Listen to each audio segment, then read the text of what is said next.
School തുറക്കുന്നതിന് മുന്നോടിയായി school ബസ്സുകളുടെ ഫിറ്റ്നസ് പരിശോധന നടത്തി. അങ്കമാലി ജോയിന്റ് ആർടിഒ അഭിലാഷ് കെബിയുടെ നേതൃത്വത്തിൽ വിശ്വജ്യോതി ക്യാമ്പസിലായിരുന്നു പരിശോധന. അങ്കമാലി സബ് റീജിയണൽ ട്രാൻസ്പോർട്ട് ഓഫീസിന്റെ പരിധിയിൽ വരുന്ന വിദ്യാലയങ്ങളിൽ നിന്നുള്ള വാഹനങ്ങൾ പരിശോധനയ്ക്ക് എത്തിച്ചു.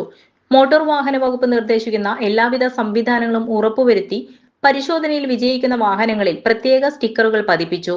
സ്കൂൾ കുട്ടികളെ കയറ്റുന്ന വാഹനങ്ങളിൽ ഈ സ്റ്റിക്കറുകൾ നിർബന്ധമാണെന്ന് അധികൃതർ പറഞ്ഞു. പരിശോധനയിൽ പരാജയപ്പെടുന്ന വാഹനങ്ങൾ വരും ദിവസങ്ങളിൽ ന്യൂനതകൾ പരിഹരിച്ച് സ്റ്റിക്കറുകൾ കൈപ്പറ്റണമെന്നും ഉദ്യോഗസ്ഥർ വ്യക്തമാക്കി.